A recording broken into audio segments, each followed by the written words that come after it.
दंडवतम गोविंद गुरु बंधु अविजन सोए, पहले भये प्रणाम तिन नमो जो आगे होए। ये कृष्ण भगत, ये गुरु नकली कृष्ण जी के उपासक भ्रमित कर रहे हैं समाज को। कहते हैं कृष्ण ही तत्व है, श्री कृष्ण ही सब कुछ है, ये परम तत्व है, अविनाशी तत्व है।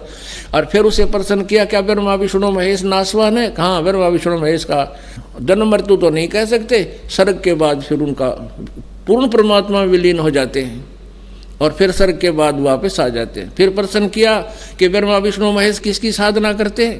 कहते उस पूर्ण परमात्मा की साधना करते हैं। अरे विष्णु जो पूर्ण परमात्मा की साधना करते हैं तो फिर अखिल ब्रह्मांड का नायक क्यों हो गया यूँ? और यहाँ चौथे अध्याय के 34वें श्लोक में जो एंड वेंड कर रहे हैं, बुआ बाई बक रहे हैं कि कृष्ण ही तत्व है, तत्व ही परमात्मा है, कृष्ण ही अविनाशी है, तत्व ही अविनाशी है। परमात्मा कहते हैं सटदल उआ बाई बकदा, ये उआ बाई बकते इनको कोई ज्ञान नहीं है, भ्रमित करें, पूरे मानव समाज को बर्बाद करें। तो पुण्यात्माओं, इस प्रकार हमने परमात्मा सच्चिदानंद घन ब्रह्म की वाणी को, जो उन्होंने स्वयं आकर के कबीर देव रूप में, धानक कबीर रूप में, जुल्हा कबीर रूप में बनारस में बोली, धर्मदास साहेब जी ने, उनकी प्यारी आत्मा ने, जिनको परमात्मा मिले थे, उन्होंने लिपिबद्ध किया। उसके अंदर ये विशेष रहस्य और सब ज्ञान प्रमाणित है। सब प्रकार के यज्ञ कौन से करने चाहिए, कौन से ना करने चाहिए, और कौन सी साधना सही है, वो सब स्पष्ट लिखा हुआ है। आज इस दास के पास वो सब मसाला उपलब्ध है, वो जड़ी उपलब्ध है, जिससे जन्म और मृत्यु का रोग कटेगा और सदा हम सतलोक में जाकर सुखी रहेंगे। उसको प्राप्त करो, अपना कल्याण कराओ। गीता जी अध्याय नंबर 4 के श्लोक नंबर 32 में कहा है कि वो सच्चिदानंद घन ब्रह्म की वाणी में ये धार्मिक यज्ञों यानी अनुष्ठानों का विस्तृत उल्लेख है, और उनको जानने के बाद फिर कर्म बंधन से सर्वथा मुक्त हो जाएगा। उस ज्ञान को अब चौथे अध्याय के 33वें श्लोक में कहा है कि भाई दर्व यज्ञ से, यानी आंख मीच के कि तो मंदिर का लठ कटवा दिया, कि तो को दान धर्म कर दिया, कि तो भंडारे करवा दिया, कि तो कांबड़ बांट दिए।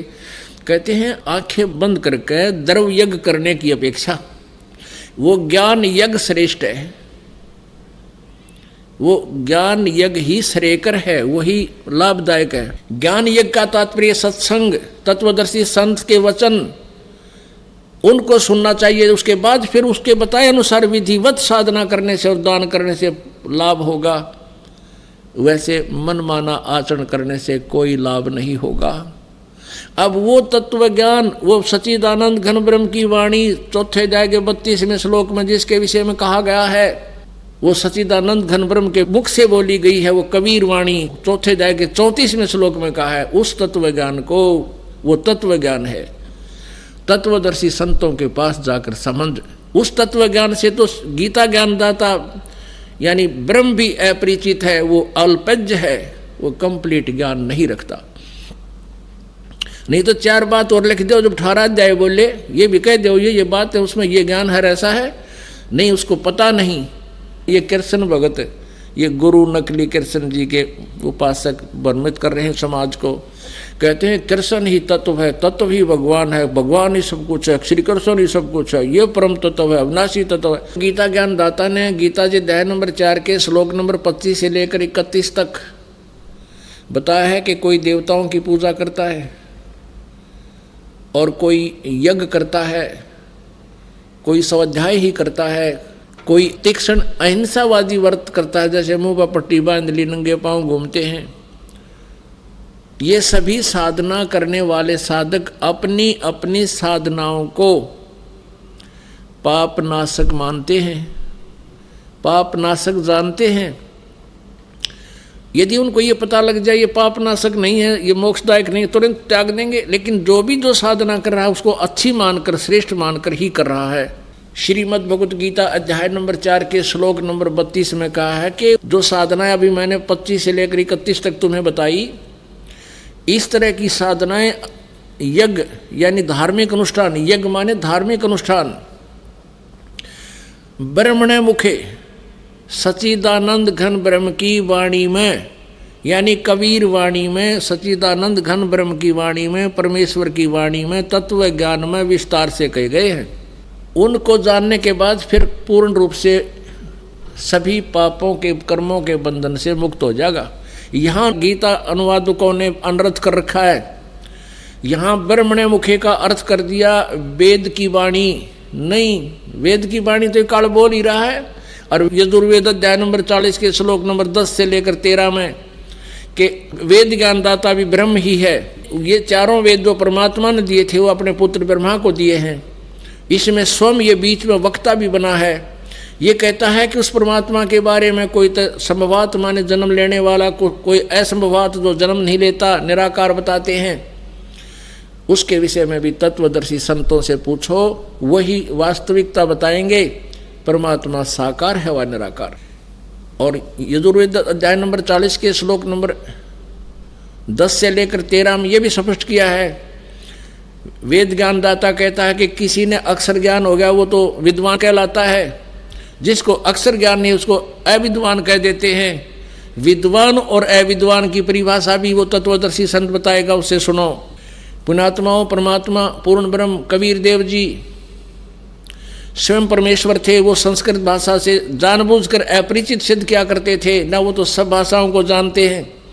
इसलिए उन्होंने ये राज रखा था कि कहीं आने वाले समय में जो अब परमात्मा ने ये खोलना था भेद, ये अज्ञानी ये टांग ना अड़ा दें कि कबीर जी भी शिक्षित थे, इन्होंने वेदों को गीता को पढ़ लिया होगा। नहीं, तो कहने का भाव ये है कि ये कबीर परमेश्वर 600 वर्ष पहले यही ज्ञान दिया करते थे। उन्हीं का दिया हुआ ज्ञान दास आज आपके समक्ष कर रहा है। तो ये ज्ञानी कहा करते थे वो तो अविद्वान है, उसको संस्कृत भाषा नहीं आती, और सारे समाज ने मान लिया था कि कबीर अविद्वान है।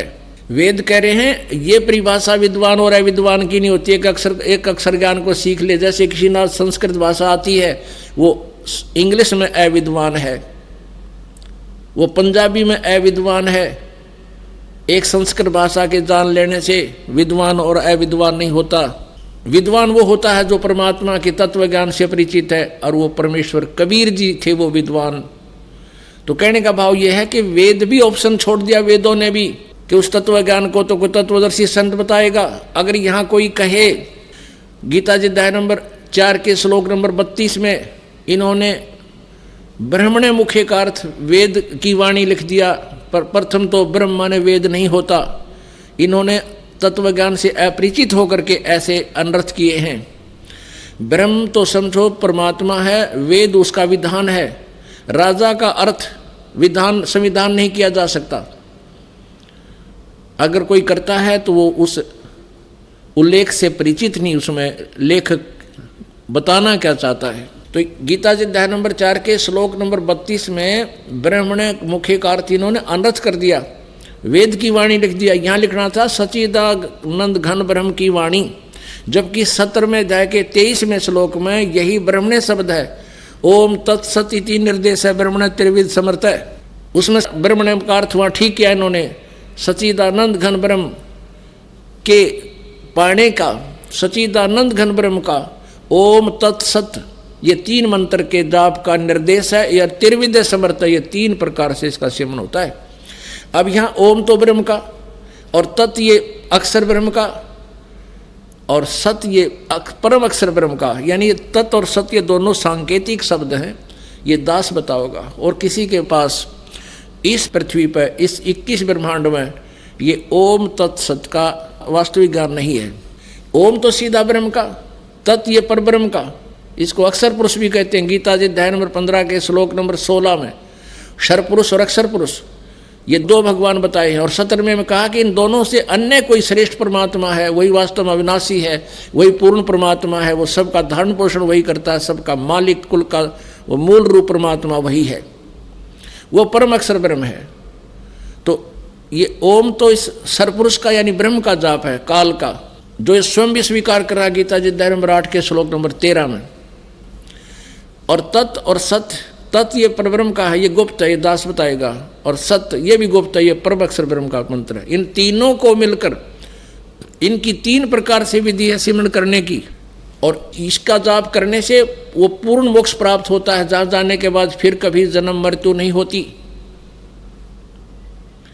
वो शाश्वत स्थान प्राप्त होता है। तो उसके लिए ऑप्शन छोड़ दिया कि वो तत्वदर्शी संत